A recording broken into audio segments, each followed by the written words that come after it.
Oi, gente, eu sou a Jaqueline Pontes e eu sou licenciando da professora Cristiane Madanilo, junto com a Ana Luísa e com o Lucas. Esse vídeo faz parte do nosso projeto para ajudar vocês, terceiro ano, a fazerem a prova da UERJ, do vestibular da UERJ. E esse livro, Três Chefinhos de Policarpo Quaresma, está sendo exigido no segundo exame de qualificação. A Ana e o Lucas trabalharam outras temáticas do livro e agora eu vou trabalhar com vocês a questão das personagens femininas. Vamos começar falando sobre qual era a relação do autor Lima Barreto com as mulheres. O autor Lima Barreto ele era muito preocupado com a condição social da mulher em seu tempo. Exemplo disso é que nas suas obras sempre tem um grande número de personagens femininas que servem para retratar a situação das mulheres naquela época, né? Então serve também como uma forma de denúncia. A obra do Lima Barreto ela tem muito disso, muito de tom de denúncia. Em Três Chefinhos de Policarpo Quaresma, também há esse grande número de personagens femininas que retratam essas condições. Exemplos são essas personagens, a tia Maria Rita, a dona Maricota, a Olga, a Adelaide e a Ismênia.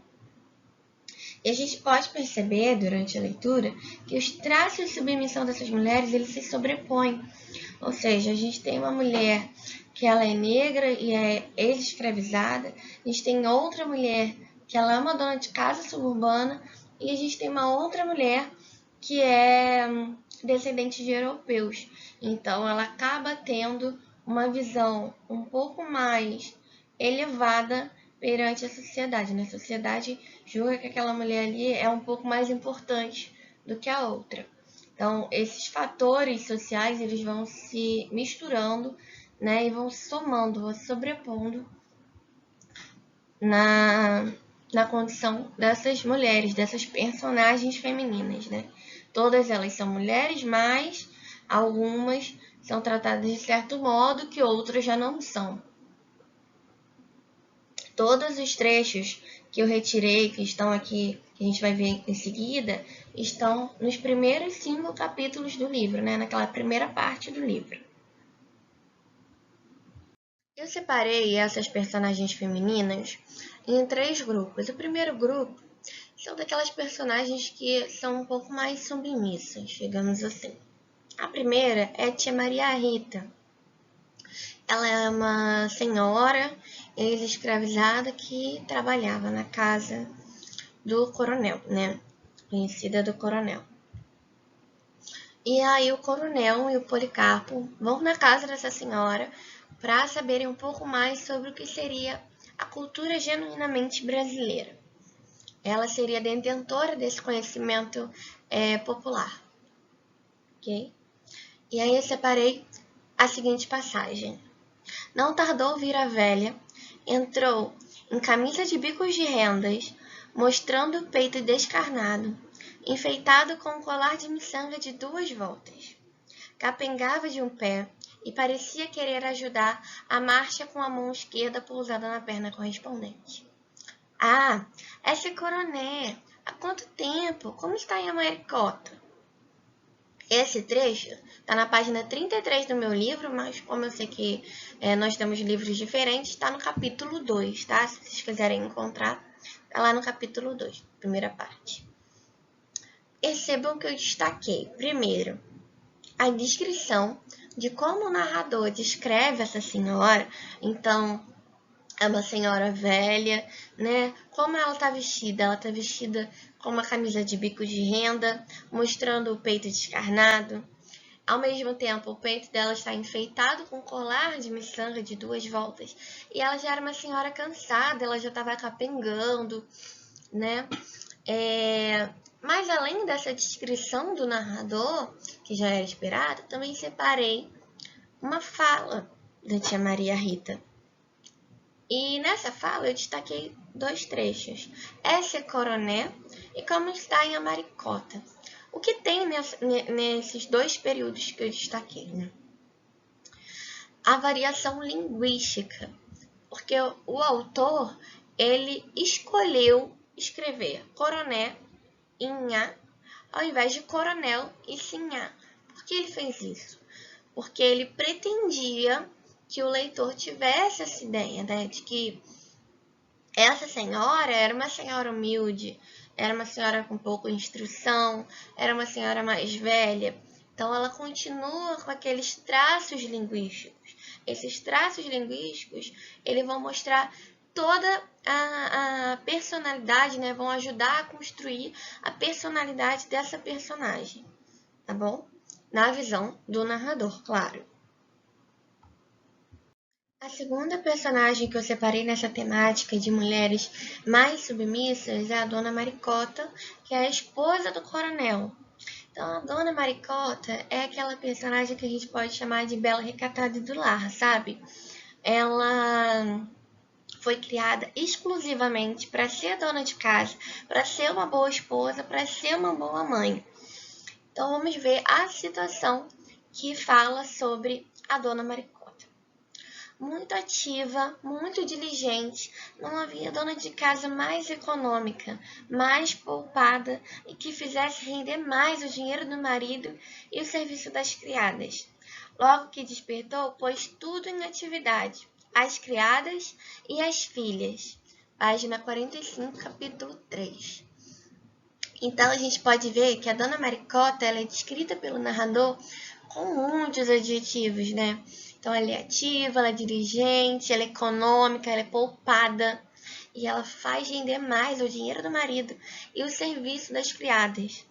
Então, além de tudo, além de ser uma treinada, né, para ser uma boa mãe e uma boa esposa, ela também precisa ser uma boa administradora do lar, né? Aquela mulher que vai gerir o lar dela, vai mandar no lar dela. Então, ela tem até uma situação, uma posição hierárquica, mais abaixo do marido, claro, e dentro de casa. E quem é subordinado a ela? As criadas e as filhas. Agora, se a gente fosse colocar as criadas e as filhas também numa situação hierárquica, as filhas viriam em primeiro lugar, né, antes das criadas. E vocês percebam isso, que assim que ela acordou, logo que ela despertou, ela pôs tudo em atividade, as criadas e as filhas, porque essa é a função dela, essa é a tarefa, é o trabalho dela, ok? Então, ela é uma mulher submissa, porque ela foi criada para ser dona de casa, né? Mas ela ainda tem uma posição social que tem um certo privilégio, um certo poder, ok? Então, o segundo grupo, a segunda temática em que eu coloquei essas personagens são as empoderadas, mas não empoderadas para o nosso tempo, empoderadas para aquele tempo, né? Mulheres à frente do seu tempo. Não para o tempo de hoje em dia, não nos nossos conceitos. Elas são empoderadas à sua maneira. A primeira é a Olga, que é a afilhada do Quaresma, e ela é filha do Coleone, descendente de italianos, ok? Vamos ver como o narrador descreve a Olga. A menina vivaz, habituada a falar alto e desembaraçadamente, não escondia a sua afeição, tanto mais que sentia confusamente nele alguma coisa de superior, uma ânsia de ideal, uma tenacidade em seguir um sonho, uma ideia, um voo, enfim, para as altas regiões do espírito que ela não estava habituada a ver em ninguém do mundo que frequentava. Essa admiração não lhe vinha da educação, recebera-a comum às moças do seu nascimento.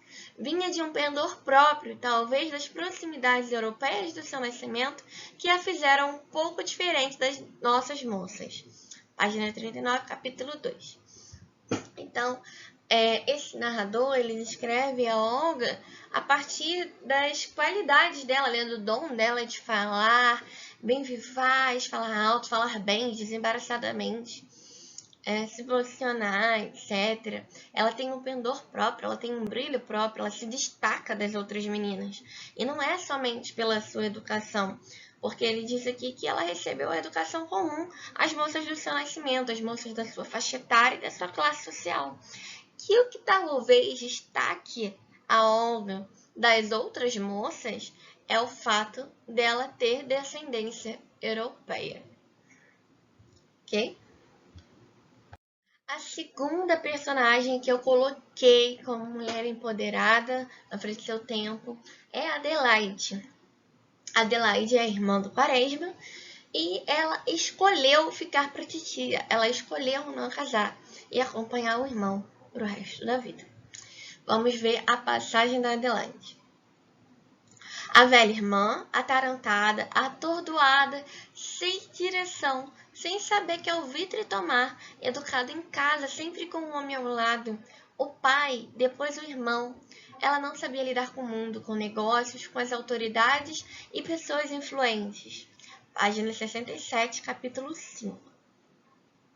Então, nessa passagem do livro, o narrador descreve a Adelaide como coitada, né? Ele usa inúmeros adjetivos para falar que, nossa, tadinha dela, ela é muito sofredora, ela é muito perdida na vida, ela tá sempre ali pendurada no homem, acompanhando esse macho, né? Primeiro o pai, depois o irmão. Mas e também fala que ela não sabe lidar com o mundo, não sabe lidar com os negócios, com as autoridades. Mas depois que a gente faz a leitura do livro, a gente percebe que a Adelaide ela não é uma coitadinha, ela tem sim um posicionamento, inclusive muitas das vezes que o Quaresma tá entrando numa fria, ela tá ali avisando, ó, não vai dar besteira, não faz isso. Mas ele é o homem, ele não escuta, ainda mais escutar uma mulher, né? Ele não escutou nem os homens, vai escutar uma mulher? Claro que não. Então, a Adelaide ela é vista como uma coitada pela sociedade, mas ela é uma mulher, sim, que tem seus próprios pensamentos, tem seus próprios ideais. Tanto que ela escolheu não se casar.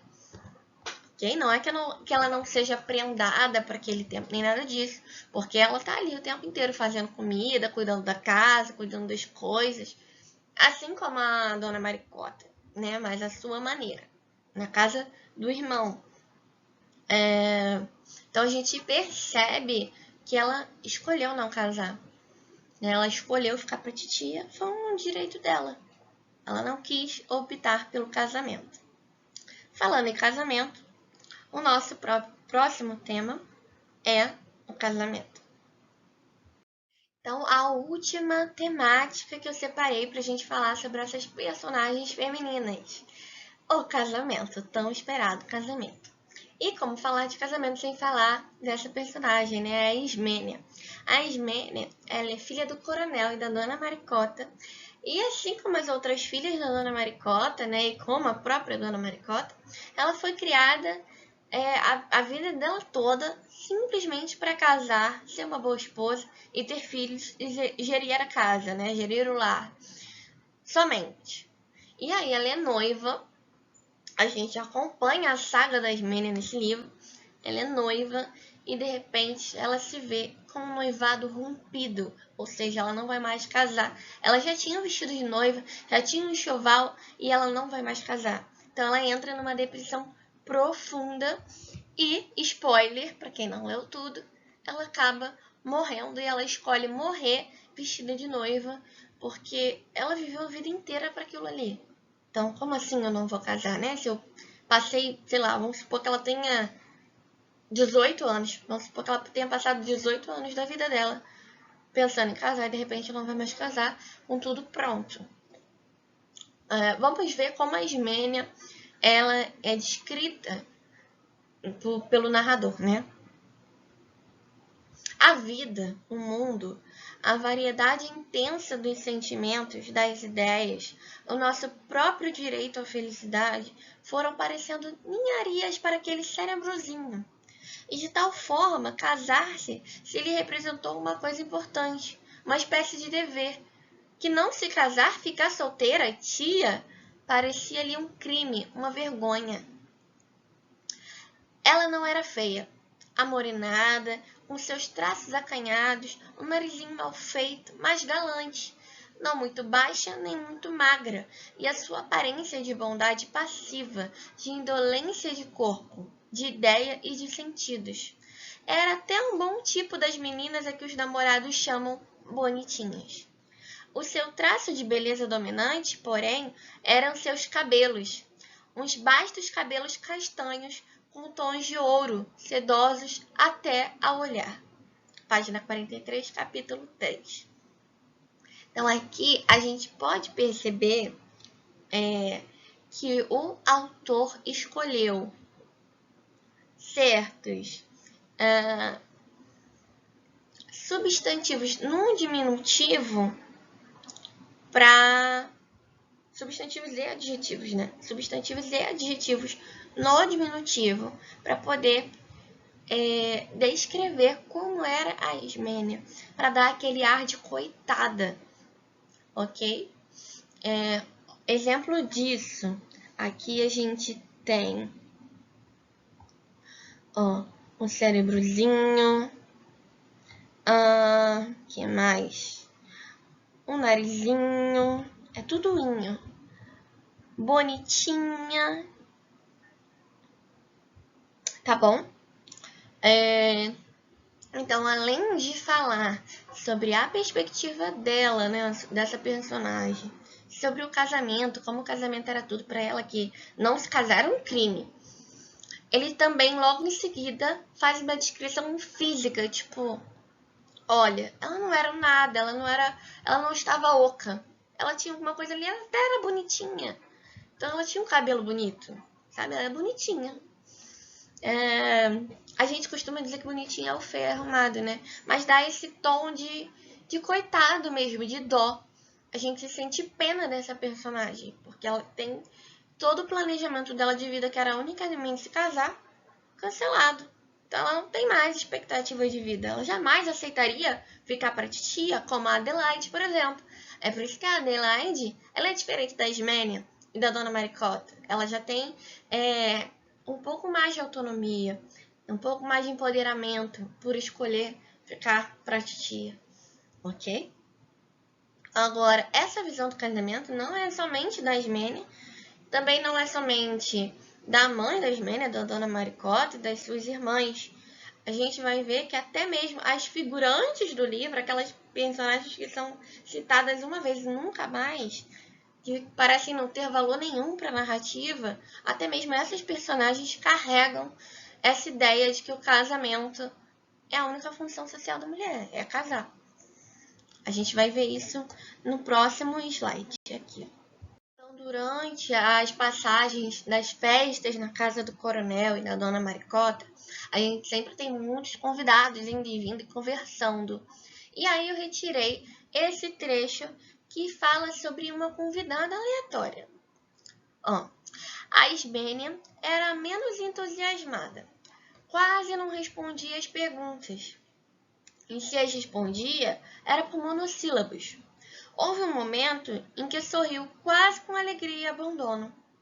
Então, mais uma vez, a Ismênia sendo caracterizada, né, como a coitadinha. Ela não aguenta mais responder sobre o noivo dela. Estefânia, a doutora normalista, que tinha nos dedos um anel com tantas pedras que nem uma joalheria, num dado momento chegou à boca carnuda e aos ouvidos da noiva e fez uma confidência. Então aqui, essa convidada, a Estefânia, que ela não é desenvolvida na obra, o meio do aposto dela, né? Então ela é a doutora, a normalista, e ela também tinha nos dedos um anel com tantas pedras que nem uma joalheria. Isso, qual era a necessidade do autor colocar um aposto tão grande, colocar todas essas informações sobre a Estefânia? Ainda deu um nome para ela, só para falar que ela chegou perto do ouvido da Ismênia para contar alguma coisa. Qual era a necessidade disso?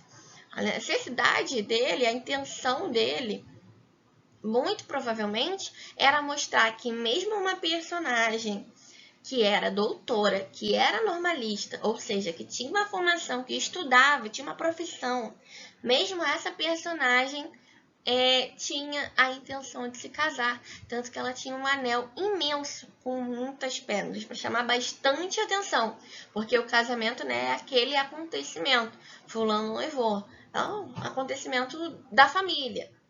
Vamos casar a próxima irmã, se tiver mais uma irmã. Estão todas as mulheres desesperadas por rapazes durante as festas na casa do coronel. É como se fosse um grande Tinder. Imagina que essa festa na casa do coronel, toda vez que tem festa lá quase toda semana. Toda vez que tem festa lá, a mulherada fica em busca de um noivo, de um marido. Geralmente são os caras, né, os rapazes militares. Por quê? Porque essa era a única expectativa de vida. E mesmo aquelas que estudavam, que tinham uma carreira, que tinham uma profissão, não conseguiam ou raramente conseguiam se desvincular dessa presença masculina, né? Da necessidade dessa figura masculina, porque era uma exigência da sociedade da época. Ok? E esse trecho está na página 46, no capítulo 3, mas eu também vou sugerir que vocês releiam todas as festas na casa do coronel para prestar atenção nesse detalhe.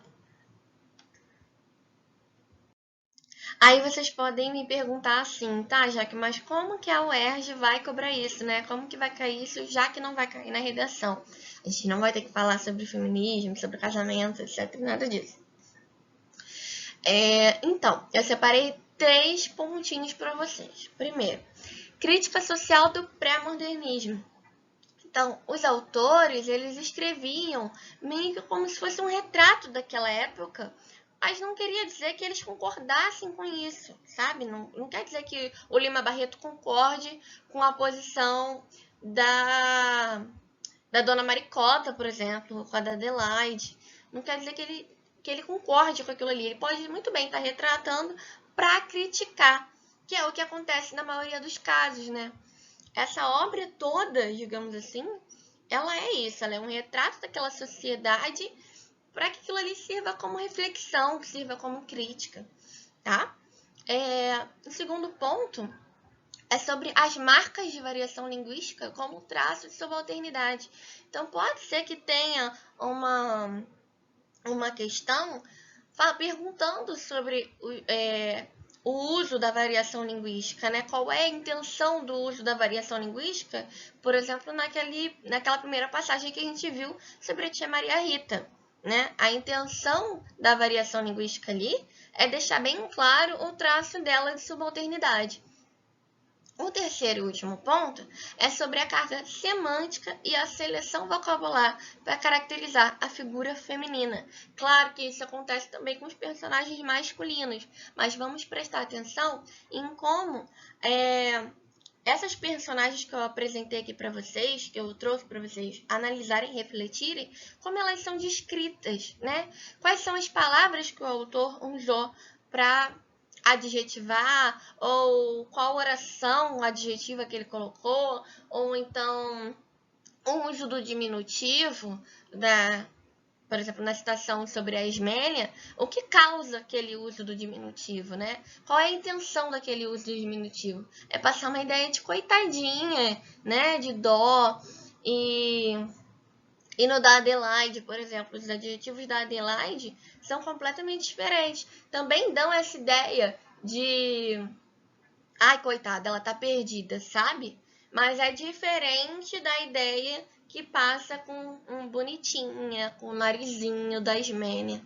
Tadinha dela, entende? É um tadinho diferente da Adelaide. Assim como a Olga, quando ela é descrita pelas suas características positivas, né? Pelo seu dom, mas ao mesmo tempo, essas características positivas da Olga são exaltadas e são justificadas pelo fato dela ser de origem europeia, que a gente sabe que não tem nada a ver, mas isso pode sim ser uma crítica do autor para aquele tempo, para aquela sociedade que achava que tudo que vinha de fora era melhor do que o que era nacional. E aí, se vocês se interessarem por esse assunto, se acharem pertinente, acharem que, olha, eu acho que realmente a UERJ vai cobrar isso, vocês podem pesquisar, é uma leitura bem rápida e que vai complementar muito esse trabalho de pesquisa de vocês, né, sobre o livro, de análise sobre o livro, que é a crônica Não As Matem, do Lima Barreto, publicada em 1915. É uma crônica, então é um texto fácil, é um texto leve, e em que ele se posiciona politicamente sobre a situação das mulheres daquela época. Ok? Boa prova para todo mundo. Tchau!